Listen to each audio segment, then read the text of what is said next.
अस्सलाम वालेकुम खातिन हज़रात, मैं हूँ इसरार अहमद कसाना। आज हमारा हफ्तावार सीक्रेट्स ऑफ सक्सेस एसओएस। आज हमने बात करनी है, रिलेशनशिप को कंटिन्यू करना है, जो कि हमने पिछली दफ़ा भी बात की थी कि रिलेशनशिप जो हैं वो कैसे बनते हैं और कैसे आजकल फिर उनके ऊपर स्ट्रेसेस आ रहे हैं, टूट भी रहे हैं। तो इनकी ज़रा आज थोड़ी-सी तफ़सील में जाने की कोशिश करेंगे। पिछली दफ़ा हमने बात की थी कि रिलेशनशिप्स हैं क्या-क्या? उनकी इम्पोर्टेंस क्या है? दीन का भी एक जो एस्पेक्ट था वो भी हमने डिस्कस किया था। और आज ज़रा थोड़ा-सा उससे आगे बढ़ के देखेंगे कि हमारे जो रिलेशनशिप्स हैं, उनमें किस किस्म के प्रॉब्लम्स आ रहे हैं और उसमें आजकल आपको मालूम ही है कि डिवोर्स रेट हमारा बहुत ज़्यादा बढ़ चुका हुआ है और तकरीबन वही डिवोर्स रेट है जो कि वेस्ट में है। तो क्या वजह है कि हमारी तो सोसाइटी जो है वो एक डिफरेंट किस्म की सोसाइटी है, तो वहाँ पे इतना डिवोर्स रेट क्यों बढ़ गया है? इसका ज़रा तजिया करेंगे और हमें जॉइन कर रही हैं बहुत ही मशहूर और मरूफ माशाल्लाह साइकोथेरेपिस्ट और काउंसलर मोहतरमा डॉक्टर इमरान शाह साहिबा। अस्सलाम वालेकुम डॉक्टर साहबा। वालेकुम अस्सलाम, बहुत शुक्रिया डॉक्टर साहब आपके टाइम का और मैं पर्सनली बड़ा ऑब्लाइज्ड हूँ कि आप हमें टाइम दे देती हैं।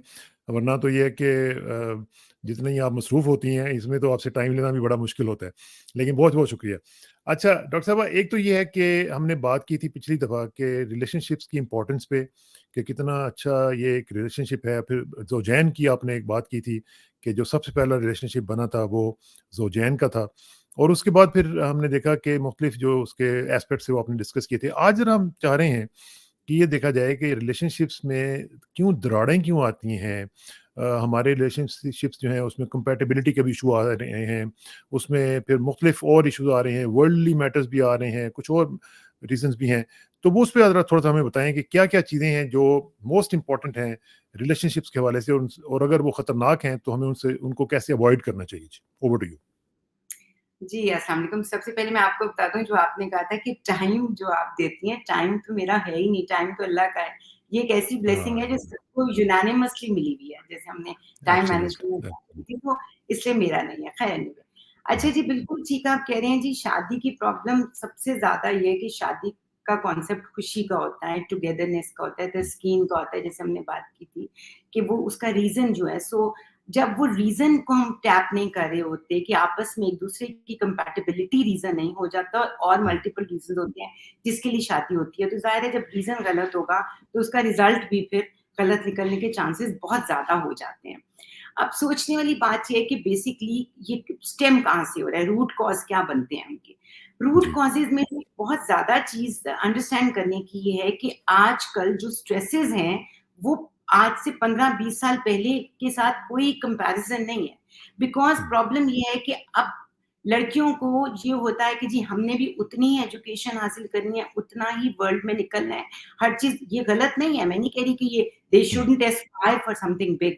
लेकिन बात ये है हाँ, कि हमें जो नेचुरली बाय डिफ़ॉल्ट हमारे सिस्टम को जिस चीज़ से अल्लाह ताला ने इक्विप करके भेजा हुआ है, वो जो है उसकी डिमांड्स को हम एक्चुअली इग्नोर कर देते हैं।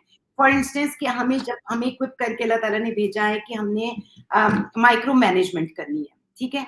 अब ठीक, हमने उसके लिए पेरेंट्स भी हमें पूरी तरह से इक्विप नहीं करते। हम खुद सारा वक़्त ऐसी पढ़ाइयाँ कर रहे हैं कि हमने कल को ये जॉब करनी है, ये जॉब करनी है, वो जॉब करनी है।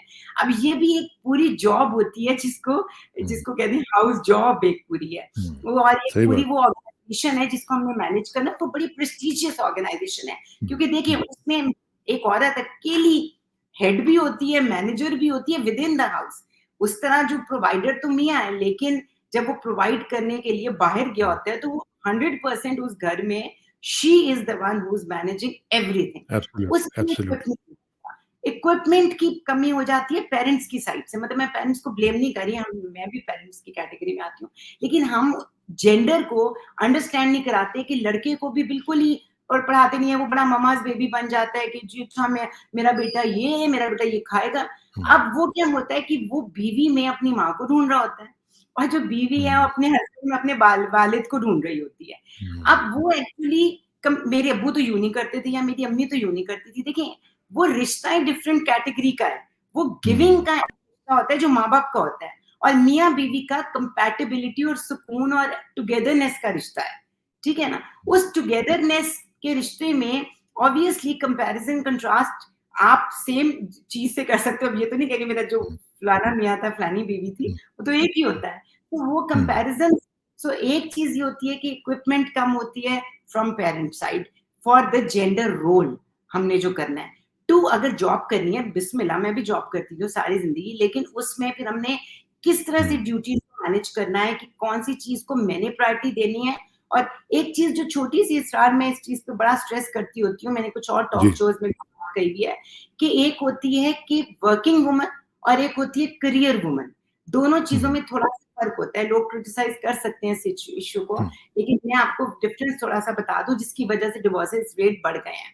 कि मैं फॉर इंस्टेंस एक वर्किंग वुमन हूँ, लेकिन अगर मेरे बच्चे को कोई ऐसी चीज हो जाती है जिसमें मुझे उसके पास रहना, बहुत बीमार हो गया, हॉस्पिटलाइज हो गया, कुछ हो गया, तो अगर मैं करियर वुमन हूँ, यानी कि मैं सीईओ हूँ किसी कंपनी की, तो मैं 10 दिन का ऑफ नहीं ले सकती कि मेरा बच्चा इतना सख्त बीमार है, हॉस्पिटल में है, क्योंकि मुझे उस ऑर्गेनाइजेशन के मेजर डिसीजंस लेने हैं। लेकिन if I am a working woman, जहां पर मैं अगर ऑफ भी लूंगी तो सिस्टम में कोई लंबा चौड़ा चेंज नहीं आएगा। सो जब ठीक तक हमारे बच्चे छोटे हैं या हम अपने आप को वर्किंग वुमन की कैटेगरी में रखें, करियर लेवल की कैटेगरी में लेके ना जाएं, बिकॉज हम एक जिम्मेदारी बच्चे की भी उठा रहे हैं और फिर हम जिम्मेदारी एक ऑर्गेनाइजेशन की भी उठा रहे हैं। तो एक बंदा 2 ऑर्गेनाइजेशंस को चल लेके नहीं चल सकता, कहीं ना कहीं वेरी तो इंपॉर्टेंट लैप्स। पॉइंट। एक तो ये पॉइंट है। फिर आगे चले, आगे चल के ये है कि जी शौक क्या है कि जी अपने से बेहतर सोशियो इकोनॉमिक सेटअप में शादी हो। हर पेरेंट ये सोचता है, चाहे वो लड़की है चाहे वो लड़का है, और उसके लिए वो शॉर्टकट समझते हैं कि कंट्री से बाहर जो सेटल हुए में है वो बेस्ट ऑप्शन है, क्योंकि उनके पास बाहर का पासपोर्ट भी है, नेशनैलिटी भी है, बाहर की जिंदगी में बड़े मजे हैं, बड़ी कंफर्टेबल है, नॉट रियलाइजिंग कि पाकिस्तान में या हमारी साइड ऑफ द वर्ल्ड में हमारे पास हाउस हेल्प्स कितनी होती हैं, ठीक है ना। फॉर इंस्टेंस यहाँ की लेडीज को मल्टीपल हाउस हेल्प्स होती हैं। एक कोई कपड़े आ रही है, कोई बर्तन धोने वाली आ रही है, कोई पोछा लगाने वाले आ रहे हैं, कोई जॉइंट फैमिली है, सब मिलजुल के काम कर रहे हैं। वहां पर जाकर वो जो एक, वैसे तो बड़ी वो एक बड़ी सिंड्रेला सी स्टोरी लगती है, हम बाहर जाएंगे और पता नहीं क्या हो जाएगा, लेकिन वो जब गार्बेज बैग्स भी खुद उठाना है सब कुछ, अब ये नहीं कि वो लड़कियां कैपेबल नहीं होती, they are not used to that lifestyle. अब जब वो एक सोच से आप चले तो जाते हैं कि हमें कोई पासपोर्ट मिल जाएगा या हमें सिटीजनशिप मिल जाएगी, लेकिन उसके लिए जो प्रिलिमिनरीज हैं, जितनी एफर्ट्स हैं दोनों एंड्स पे, चाहे वो लड़का है चाहे वो लड़की है, मतलब लड़की बाहर की है तो लड़के को फटाफट माँ बाप कहते हैं बस किसी तरह बाहर चला जाए, बाहर नौकरी भी अच्छी है। और जब वो ड्रीम टूटती है, क्योंकि 9 आउट ऑफ 10 वो चीज तो नहीं होती जो सोच के भेजा जाता है। सिमिलरली वाइस वर्सा कि लड़की जो है वो बाहर जा रही है कि चलो जी हमारी बेटी जाके बाहर सेटल हो जाएगी। अब उनको ये नहीं पता कि बेटी को A to Z हर चीज 100% खुद करनी पड़ेगी, और उसके लिए वो इक्विप भी नहीं है, क्योंकि घर में माँ बाप ने लाड में इसमें उसमें लड़के ने भी उसको पाला है। सो एक डिवोर्स का रीजन बहुत बड़ा ये है कि हम जो बाहर से जाकर हमें समझ नहीं आती। देखिए, जब भी आप किसी बर्फीले पौधे को आप किसी सहरा की एरिया में जाकर लगा देंगे या गर्म मुल्क में लगा देंगे तो वो कैसे चलेगा। सो जब इतने डिफरेंट कल्चर्स हैं, अच्छा फिर डिफरेंट कल्चर्स में एक और मसला क्या आता है, हम एक्सपोजर ही नहीं होता। हम लोग एक साइकोलॉजी में आपको पता है कि हम टेस्ट करते होते हैं मेंटल इंटेलिजेंस की, बच्चों की IQ टेस्ट होता है वो, ठीक है। रिस्क, तो उसमें क्या होता है कि हम बच्चे को कुछ चीजें देते हैं जिसमें वो परफॉर्म नहीं करता। उस पे मैंने काफी ज्यादा इस चीज पे बहस की कि वो कल्चरली बायस टेस्ट है। फॉर इंस्टेंस उसमें रिडेम्पशन मशीन है कि जी आपने कॉइन डाला, आपने बटन दबाया, कोक निकल आई है, ठीक है। पाकिस्तान में अभी तक ऐसा कोई कॉन्सेप्ट नहीं था, और जब तक किसी ने बाहर ट्रैवल नहीं किया उसको पता ही नहीं था कि यूं पैसे डालेंगे और यूं कुछ निकल आएगा। ये भी निकल आएगा, आ चुका है, पहले तो नहीं था। लाइक मुझे याद है जब मैं नया ट्रैवल करती थी, मेरे लिए एक वो बड़ी नॉवल चीज होती थी, लाइक 15-20 years बैक।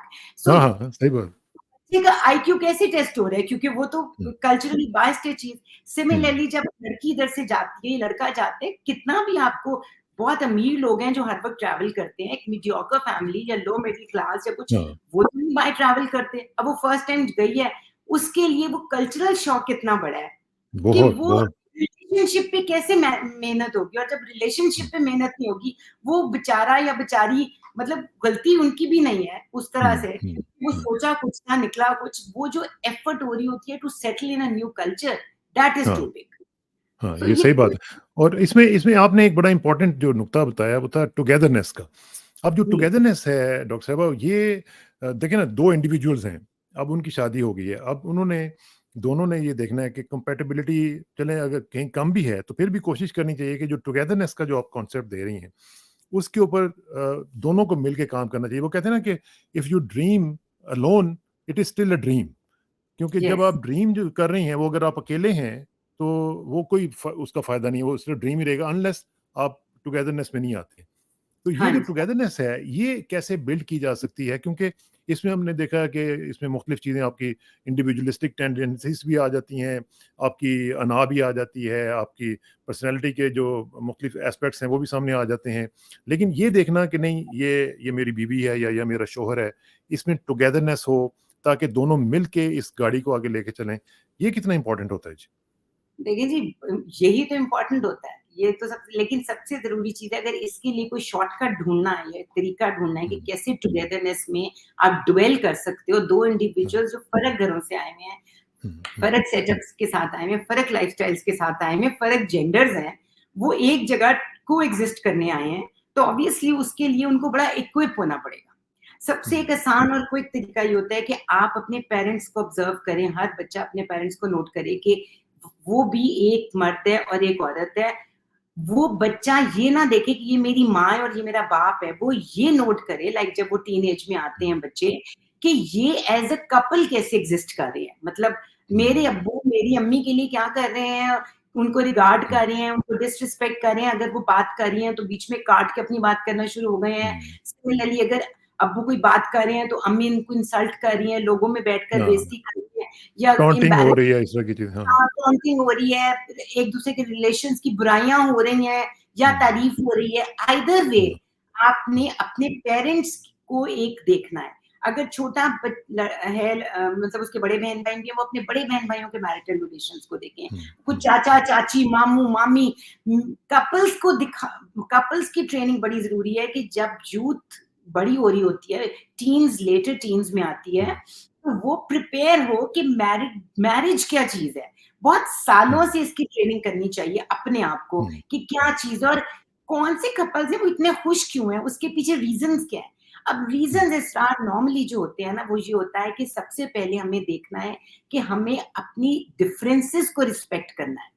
मतलब एक हुँ, औरत किस तरह सोचेगी अगर वो छोटी-छोटी बातों पे क्रिप कर रही है, तो मर्द ये सोच ले कि हाँ यार, अल्लाह ने इसको माइक्रो मैनेजमेंट के लिए बनाया है, तो हाँ, ये हाँ, माइक्रो चीज़ों पे ज़्यादा, मतलब मेरी बर्थडे क्यों नहीं करेगी, याद हाँ, रखी, हुँ, वो हुँ, मोमेंट क्यों नहीं याद रखा, मुझे ये गिफ्ट क्यों नहीं मिला, वो छो हुँ, तो उसका उसको मार्जिन दे दे कि ये नहीं कि क्या तुम हर वक़्त चीज़ें डिमांड करती हो। हुँ, ऑन द अदर जी, हैंड अगर लड़का भूल गया इन चीज़ों को, तो वो माइंड हाँ, करे कि तुम्हें ये नहीं याद रहा, वो नहीं याद रहा। अब हुँ, क्या है कि वो लड़के को मार्जिन दे कि अल्लाह ने उसको एक मैक्रो चीज़ पे रखा है, उसने सोचना है हुँ, यार मैंने बिल भी देना है, गाड़ी के हुँ, पेट्रोल के पैसे भी अरेंज करके देने हैं, बीवी की रिक्वायरमेंट भी, ईद आ रही है या रोज़े आ रहे हैं, मुझे ये भी पूरा करना है, वो भी पूरा करना है। अब जब उसका ब्रेन उन चीज़ों में बिज़ी है, तो वो छोटी-छोटी चीज़ें भूल रहा है। सो बेस्ट हुँ। तरीका ये होता है कि एक-दूसरे की ज़िम्मेदारियों को डिस्कस किया जाए और उसका एहतराम किया जाए। मेरे टीचर और हमेशा मुझे, ये तो फिर डॉक्टर साहब हाँ जी, जी प्लीज़ गो अहेड। आपके टीचर क्या नहीं, ये कहते थे? कि मेरे टीचर कहा करते थे कि अगर किसी भी रिश्ते में आगे निकलना है, तो एक चीज़ मत भूलें कि एहतराम आदमी, जो अल्लाह ताला हुँ, ने इंसान को सिखाया है ना, एहतराम हर हाल में करना है। और वो बड़ी प्यारी बात किया करते थे, कहते थे कि एहतराम अमीरी-गरीबी, उम्र के फ़र्क को नहीं देखता, क्योंकि एहतराम एक्चुअली अल्लाह ताला ने जो रूह फूँकी हुई है, हुँ, तो वो जो अल्लाह की रूह फूँकी हुई है आप में, वही अल्लाह की फूँकी हुई रूह दूसरे बंदे में भी है। तो आपने एब्सोल्युटली। उस की भी रूह को, रब की रूह को हुँ, एहतराम करना है उसका, क्योंकि वो अल्लाह की तरफ से आई हुई है। और सेकंड चीज़ वो कहा करते थे कि जब हम किसी को मिलते हैं, किसी को देखते हैं, हमने ये सोचना है कि अल्लाह ताला ने अगर वो कोई बुराई कर रहा है या कुछ कर रहा है, तो मुझे हुँ, ये एबिलिटी दी हुई है कि मैंने उसमें चेंज लाना है, एज़ पर कुरान की लाइन कि अल्लाह ताला हुँ, कहते हैं जब तुम्हारे साथ कोई बुरा सलूक करे तो उसके साथ ऐसे पेश आओ कि वो तुम्हारा बेहतरीन दोस्त बन जाए। तो हुँ, स्पाउसेस भी अगर एक-दूसरे के साथ इस तरह से चलें कि थोड़ा फॉरगो करें, थोड़ा लेट गो करें, थोड़ा-सा दरगुज़र करें, थोड़ा-सा उस चीज़ को इम्पोर्टेंस देना हुँ, छोड़ दें जो डिफरेंसेस हैं और फिर जो अच्छी चीज़ें हैं उन पे ज़्यादा फ़ोकस करें, तो आहिस्ता-आहिस्ता रिलेशनशिप बिल्ड होना शुरू हो जाता है। हुँ। अच्छा, अब ये जो रिलेशनशिप आपने बताई है, इसमें तो जो बेसिक जो मेरी नज़र में एक जो एलिमेंट है वो होता है मोहब्बत का, मवद्दत का, जिसको अरबी में मवद्दा कहते हैं। ये हाँ जो मवद्दत है, यानी एक दूसरे के लिए एक जज्बा रखना, एक तरहम का जज्बा भी जो है वो भी हम्म रखना, ये बड़ा इंपॉर्टेंट हुआ करता है, और वो तभी होता है जब आप दूसरे की हैप्पीनेस को अपने से ज्यादा इम्पोर्टेंस अच्छा समझें और उसको प्रायोरिटाइज करें, तो तभी होता है। अब ये जो जज्बा है, ये तो फिर खुद तो क्रिएट नहीं होता, ये तो अल्लाह ताला डालता है, तभी होता है, या खुद भी क्रिएट किया जा सकता है? देखें जी, बेसिकली आप एक चीज को भूल रहे हैं कि जो एक बंदा बहुत अच्छा होता है और उस दूसरे को प्रायोरिटी दिया जाता है, वहां पे एक हम्म, प्रॉब्लम ये आनी शुरू हो जाती है कि दूसरा उसको फॉर ग्रांटेड लेना शुरू हो जाता है। ठीक है ना, हम्म, ये ये भी एक्चुअल मसला है कि ये मैरिटल बहुत बड़ा लाइफ इशू। में केयरिंग केयरिंग स्पाउस होता है ना हम्म, दोनों में से, हम्म, उसको वो सब जानबूझ के वो नहीं, सफर वो फॉर सफर ग्रांटेड। करता है। हम्म, सो वो रिस्पेक्ट जो अपनी जात की रिस्पेक्ट है ना, वो भी आपको रिश्तों में करानी है। मैंने आपको शुरू में कहा था हम्म, कि हमेशा सक्सेस वो है कि आप दूसरे की सक्सेस की तरफ ध्यान करें। हम्म, लेकिन हम्म, दूसरे की सक्सेस के लिए मैंने आपको ये भी कहा था कि पहले जो चीज़ मेरे पास नहीं है, मैं किसी को दे भी नहीं सकती। सो मुझे हम्म, भी अंडरस्टैंड करना है कि मेरी भी एक इज़्ज़त है, मेरी भी एक रिस्पेक्ट हाँ, है, मैं भी एक एंटिटी हूँ, मेरी भी रिक्वायरमेंट्स और खुशियाँ और विशेज़ हैं, तो इसको भी कैटर करना है। सो ये हम्म, कुछ चीज़ें जब बहुत अगला बढ़िया। बंदा फॉर ग्रांटेड, पहले अगले की हैप्पीनेस पे काम करें पूरा, कि उसको हम्म, हो कि कितना ज़्यादा। और ये जो आप कह रहे हैं कैसे क्रिएट होता है, पहली चीज़ है कि अल्लाह ताला से हमेशा दुआ करनी चाहिए तौफीक की। और दूसरे लेवल हम्म, पर ये करनी चाहिए कोशिश कि हमें अल्लाह ताला ने राइट एंड रॉन्ग को चूज़ करने की एबिलिटी दी है। तो जब हम बड़े हो हम्म, जाते हैं, हमारे में इतनी मैच्योरिटी होनी चाहिए कि हम चूज़ करें what is something which I will like for my self. वो जो एक हाँ, कॉन्सेप्ट है ना कि अपने भाई के लिए भी वही पसंद करो जो अपने लिए पसंद करते हो। अपने लोग लिए। उसको मटीरियल चीज़ों पे समझ जाते हैं हम्म, कि भई मैंने अपने लिए एक अच्छा कपड़ा लिया तो उसके लिए भी लूँ, नहीं। जो चीज़ आपको खुशी देती है, जो चीज़ आपको सुकून देती है, हम्म, जो चीज़ आपके लिए बेनिफिशियल है, आपने सोचना है वही मैंने बिहेवियर बताओ दूसरे के साथ करना है। वो दूसरे के सो भी और और वो और ये जो है, ये बड़ा इम्पोर्टेंट एस्पेक्ट है जो कि आप बता रही हैं ना, हुँ, क्योंकि जो आपने कहा ना कि फॉर ग्रांटेड तो मेरा ख्याल है कि किसी को भी नहीं लेना चाहिए। ना नहीं, अपनी सेहत को लेना चाहिए, ना किसी रिलेशनशिप को लेना चाहिए, ना ही किसी किसी नेमत को फॉर ग्रांटेड नहीं लेना चाहिए। क्योंकि अल्लाह ताला ने वो ब्लेसिंग है, तो ब्लेसिंग तो हाँ, वो चीज़ है जो कि दी भी जा सकती है और अल्लाह ताला वापस भी ले लेता है। ठीक है हाँ, ना? ऐसे अगर ऐसे आपने ऐसे कदर ऐसे नहीं की, बिल्कुल सही। शुक्र का अच्छा, कॉन्सेप्ट अल्लाह ने दिया क्यों? हाँ, इसीलिए तो दिया। हाँ। अच्छा, इसमें डॉक्टर साहब आखिर में सिर्फ़ एक चीज़ मुझे बताएँ कि कोई रिलेशनशिप आप जब देखती हैं इस तरह का, तो उसमें कहीं आपने आइडियल रिलेशनशिप या सो कॉल्ड आप परफेक्ट रिलेशनशिप, क्योंकि मेरा ख्याल है कि जो परफेक्ट रिलेशनशिप है वो that is the one we never give up on, ठीक है ना? ये हुँ। ये परफेक्ट रिलेशनशिप जो है, वो कहीं आपने देखे हैं, या ये पॉसिबिलिटी है, या बस गुज़ारा ही होता है? देखिए जी, कहते हैं ना पहले अपने आप को ठीक करो, हुँ, वो चीज़ कभी मत करो जो खुद पे अप्लाई नहीं करते। हुँ, सो हुँ, मैं हुँ, आपको ये एग्ज़ाम्पल दे सकती हूँ, अल्हम्दुलिल्लाह अल्लाह की तौफ़ीक और मेहनत, क्या मतलब है, सॉरी, रहमत से कि मेरी शादी को 40 साल हो गए हैं और माशाल्लाह से मेरे बच्चे ये कहते हैं कि अपने स्पाउसेस को भी और सबको कि हमने अपनी हुँ। अम्मी-अब्बू को कभी लड़ते नहीं देखा। ठीक है? सुभान सो अल्लाह, एक चीज़ जिसको वैल्यू करना चाहिए, जो जो परफेक्ट तो कुछ भी नहीं होता, लेकिन माशाअल्लाह, वो जो माशाअल्लाह, आपकी बात है कि हम स्ट्राइव हुँ, करते रहते हैं, उसमें जब माशाअल्लाह, आप अगले के रोल को पूरी तरह से एक्नॉलेज कर लो और अपने हुँ, रोल को एक्नॉलेज कर लो और उसमें म्यूचुअल रिस्पेक्ट की हुँ, बाउंड्रीज़ को ना क्रॉस करें और वैल्यू करें उसके रिश्तेदार और अपने रिश्तेदार, क्योंकि वो अल्लाह की तरफ से दिए हुए हैं। और ये हुँ, सोचें कि अगर स्पाउस के साथ मेरी कोई डिफरेंस है तो ये मेरा टेस्ट है सबसे बड़ा। हुँ, ये मैं लास्ट बात आपसे स्टार्ट कहूँगी कि अल्लाह के भेजे हुए टेस्ट में से ज़ौजैन का टेस्ट ही सबसे बड़ा है। क्योंकि सबसे बड़ा टेस्ट। मिज़ाज शक्ल के साथ-साथ मिज़ाज भी हुँ, अल्लाह की तरफ से आते हैं। हम मिज़ाज को बुरा कहते हैं, वो भी तो हम बच्चा छोटा-सा होता है, वो मर्ज़ी से तो मिज़ाज नहीं लाता। अच्छा एब्सोल्यूटली, मिज़ाज भी टेस्ट है क्योंकि इंसान में तकब्बुर आ जाता है, हुँ, मैं तो बहुत अच्छा हुँ, हूँ। और बुरा मिज़ाज भी टेस्ट है कि हम उसको कहते हैं, ये है ही बुरा, तो हुँ, लेकिन वो तो अल्लाह की तरफ से वैसा है। हमने हाँ, उसने हाँ, कितना अपने आप को बुरे मिज़ाज को कंट्रोल करना है और हमने अपने अच्छे मिज़ाज को ज़्यादा अपने आप को तोप नहीं हुँ, समझना। ये सही जो बात, एक सही, फाइन रेड लाइन है हाँ, ना, हाँ, इसको इसको इस देखना, कैसे चलते हैं, हाँ, ये जो बरज़ख की रोड है, इस पर हम कैसे चलते हैं, इससे हुँ, रिलेशनशिप में ब्यूटी आती है। बस ब्यूटी है, एक-दूसरे के नुक्स ना ढूँढें, एक दूसरे की क्वालिटीज पे फोकस करें, और जो नुक्स हैं समझे वो मेरे लिए टेस्ट है, मुझे उस पर सब्र करना है, और अल्लाह ताला तो कहता है जो सब्र करते हैं उनको मैं बहुत अजर देता हूँ। तो खुद ही रिश्तों उनके में साथ ब्यूटी हो जाती है, खुद ही ब्यूटी रिश्ते आ जाती प्यार है। होते हैं। अल्लाह खुद ही नहीं कहता कि मैं तुम्हारी बुराइयों को अच्छाइयों से बदल देता हूँ। तो जो रिश्तों में एब्सोल्युटली, खराबियाँ होती हैं वो भी अल्लाह अच्छा करना शुरू हो जाता है, और रिश्ता बड़ा ब्यूटीफुल हो जाता है। और फिर जो बेशक, डिफरेंस बेशक। वो भी मज़ेदार सी चीज़ होती है, उसके लिए बंदा एफर्ट करता है, देखो गोल होते हैं लाइफ के।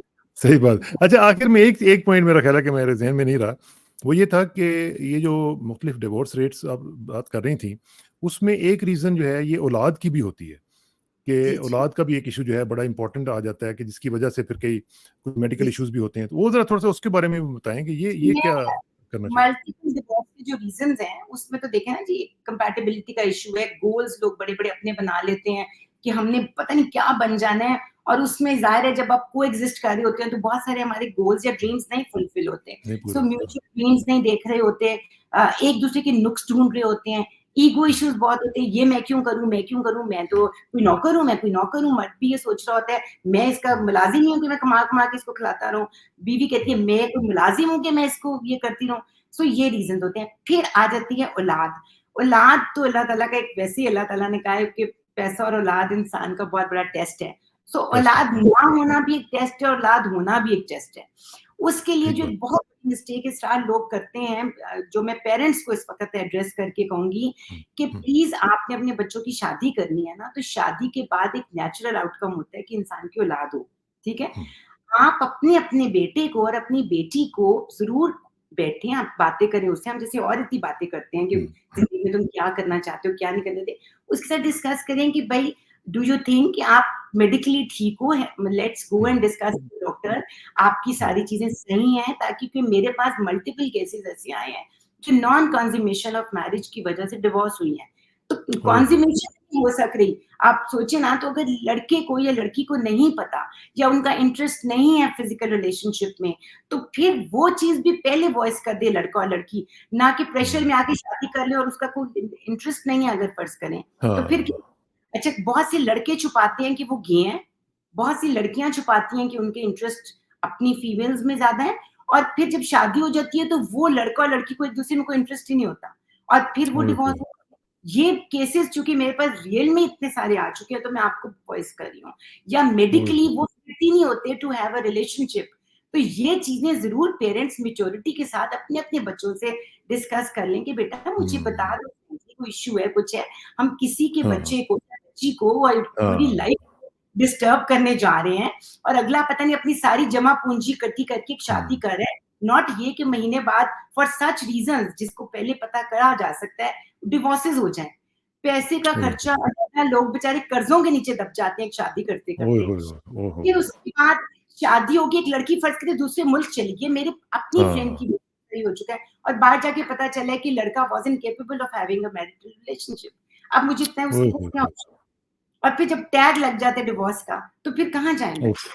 तो ओए होए! हमें ना और वो भी फिर अगर कोई बाहर आया हुआ है तो, हाँ जी, हम इन चीज़ों को एड्रेस ही नहीं करते, और हम नहीं इसको करते। हर चीज़ करते हैं। और बहुत दफ़ा एक चीज़ और जो डिवोर्स का बड़ा मेजर रीज़न है, वो ये है कि आपको पता है मल्टीपल मेंटल पेशेंट्स होते हैं और मल्टीपल डिप्रेसिव लड़के-लड़कियाँ होती हैं। आजकल तो ख़ास तौर पे डाइट्स अच्छी नहीं है, सब कुछ हुआ ऑन हुँ, एंटी डिप्रेसेंट्स और एंटी एंग्ज़ायटी और एंटी साइकोटिक मेडिकेशन। अब क्या ओह! होता है कि जी बताना नहीं है लड़के वाले को, लड़की वालों को, मेरे पास आते हैं, जी शादी के बाद सब ठीक हो जाएगा। शादी के बाद तो खराब हो जाता है, बिकॉज़ जब वो हाँ, दवाई लेना छोड़ देते हैं, रेगुलैरिटी माँ-बाप तो दे रहे हैं, मेंटल इश्यूज़ की दवाई, अब मिलनी बंद हो गई। उसको रिलैप्स हो गया, उसको मेंटल प्रॉब्लम हुँ, बढ़ गई। अब शादी के बाद वो बता भी नहीं सक रही, अपने इन-लॉज़ के साथ डिस्कस नहीं हो रहा, हुँ, और वो कहते हैं ये तो पता ही नहीं था कि ये तो पागल है, ये तो लड़का ठीक नहीं है, लड़की ठीक नहीं है। जब वो पता करते हैं, हिस्ट्री चेक करते हैं, वो जी साइकियाट्रिस्ट की प्रिस्क्रिप्शंस ले आते हैं, कोर्ट्स में जाते हैं, मुझे कोर्ट में बुलाते हैं कि जी आप बताएँ ये है ना पेशेंट, ये जो है, तो वो अब कितनी बड़ी प्रॉब्लम है, ऊपर से लड़की अगर प्रेग्नेंट हो गई है, अब अगर ओए होए! अबॉर्शन कराना तो गुनाह है, नहीं है तो वो मेंटली सैनिटी नहीं है ना लड़के में या लड़की में, जो भी मेंटली बीमार है। हुँ, तो अब सोचिए ना इसकी रिपरकशंस कहाँ जाती हैं? माँ-बाप ओए होए! क्यों नहीं ज़िम्मेदारी उठाते? बच्चों की इतनी गलती नहीं है, यकीन करें डिवोर्सेस में, हुँ, माँ-बाप की हुँ, ज़्यादा हुँ, गलती है।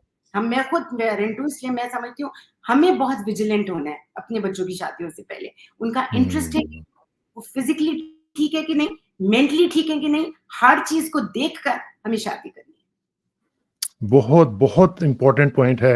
आई विश बहुत कि हमारे पास इम्पोर्टेंट। ज़्यादा टाइम होता, हम इसके ऊपर ज़रूर बात करते हैं। मेरा ख्याल है कि अगले प्रोग्राम में हम इंशाल्लाह इसको थोड़ा-सा ज़रूर टच करेंगे, ताकि ये मेरे तो बल्कि रोंगटे खड़े हो गए हैं कि अगर इस हाँ तरह की जी, चीज़ें जो हैं ये ये तो हो रही हैं और ये हम उसके ऊपर तवज्जो आते नहीं हैं, दे रहे।